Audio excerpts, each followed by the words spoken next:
precisa para se desenvolver de forma saudável? Olha que interessante essa pergunta, Juliana, porque nós estávamos até conversando anteriormente, antes de vir aqui para o estúdio, né, sobre essas questões de infância, né, sobre o quanto algumas famílias acabam fazendo investimento em alguns aparelhos, inclusive, né, em algumas questões tecnológicas, pensando que isso é importante para a criança, né, e no meu ponto de vista, enquanto psicopedagoga, profissional que atua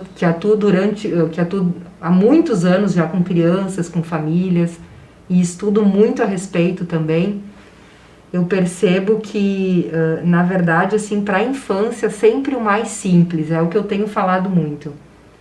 Então, o mais simples quando se diz respeito aos brinquedos, né? Os brinquedos. Quanto mais simples um brinquedo for, melhor será para a criança.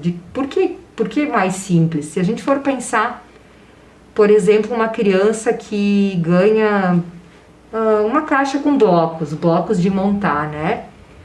Nesses blocos de montar, essa criança vai poder utilizar isso por anos a fios, podendo construir castelo, garagem, podendo construir carros, podendo construir um castelo de princesa. A criança vai poder trabalhar a sua criatividade, ela vai ter a possibilidade de colocar a sua ideia sobre o brinquedo e transformá-lo a cada vez que ela vai ter interação com ele. E quando a gente entrega para a criança algo pronto, um brinquedo muito robotizado, muito que ele faz, por exemplo, agora sim eu vejo que tem muitas bonecas. Esses dias eu até entrei numa loja de brinquedos e cheguei até a tomar um susto, porque eu cheguei perto de uma boneca e ela começou a se erguer, e ela mexia os olhos e ela se movimentava, ela estava imitando os gestos de um bebê se erguendo quando vai engatinhar. E eu cheguei até a tomar um susto, tão real que era aquele brinquedo, né? O brinquedo brinca sozinho, né? Ele não precisa nem da criança. Exatamente, é um brinquedo tão automatizado e pronto que a criança aperta um botão e fica olhando, né? E geralmente esses brinquedos são os mais caros, né? Eu não me atrevi a perguntar o preço daquela boneca, porque eu até fiquei assustada com ela, não foi algo atrativo para mim. Mas eu percebo assim que, na verdade, esses são os brinquedos mais caros, né? Onde a família vai ter que despender de um valor financeiro maior para poder dar conta desse presente para a criança. E são brinquedos que as crianças facilmente se cansam. Um boneco onde a gente aperta um botão e ele fala, ele se movimenta, a criança vai gostar durante uma semana, 2. Chega um momento que ela cansa. E aí aquele brinquedo vai para a prateleira. E eu já, nesses 15, 20 anos de trabalho em clínica também com crianças que apresentam dificuldades, enfim, foram inúmeros os relatos das famílias que queixavam-se exatamente disso. Porque eu sempre faço esse questionamento sobre os brinquedos, como são. E inúmeras famílias relataram, né? Olha, comprei aquele brinquedo e tá lá guardado, custou caríssimo. E é um brinquedo que ele não usa. Então, eu ajudo as famílias a tentar interpretar por que ele não usa, né? Porque a criança é energia, a criança que está bem, né? Uma criança que está bem emocionalmente, que ela consegue interagir com as suas ideias, com outras crianças, é uma criança que vai querer construir muito com o seu brinquedo. Então, aquele brinquedo pronto não serve para ela. E aí, podendo já fazer um gancho, não sei se a gente já pode entrar na questão das telas também. Com certeza. Né? Que a tua pergunta era o que é importante para a infância, né? Então, voltando a essa questão do sempre o mais simples, né? Brinquedos simples, dando a oportunidade para a criança criar, né? Para a criança transformar aquele brinquedo, aquela brincadeira, né? Que ela tenha participação ativa ali na interação com o brinquedo. Exatamente. Não simplesmente, como você falou, apertar um botão e o brinquedo faz tudo. E principalmente nesse momento da pandemia, que as crianças estão muito tempo dentro de casa, ofertar esse tipo de brinquedo para elas, né?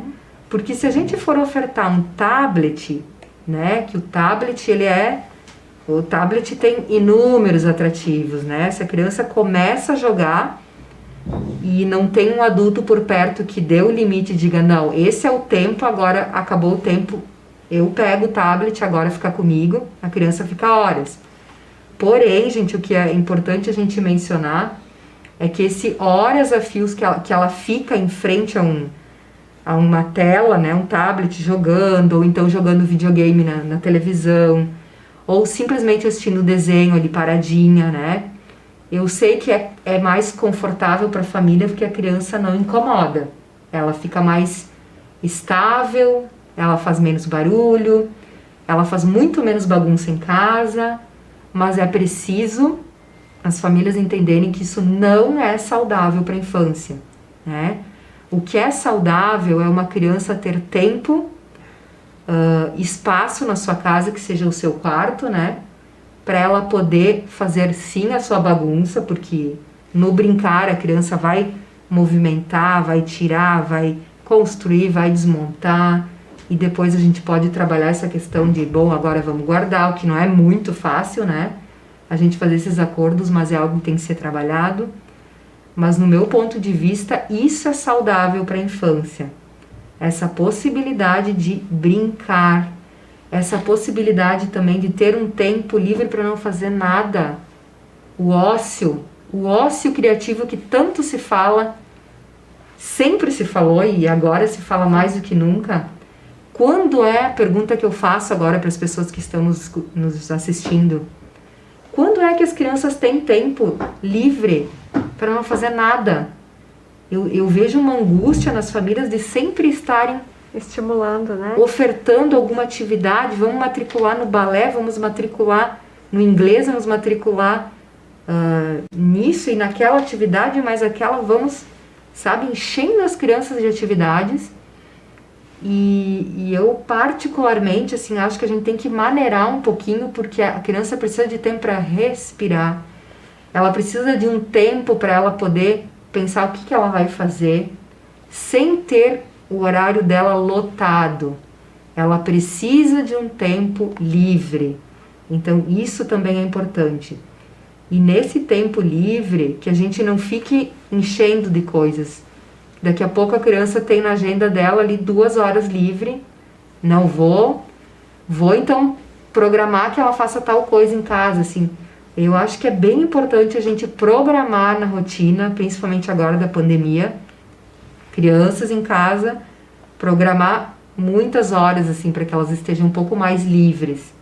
E não assim tão com horários demarcados, com coisas para se fazer, porque isso, na verdade, acaba trazendo para a infância e para a criança uma agitação que não é normal para a infância.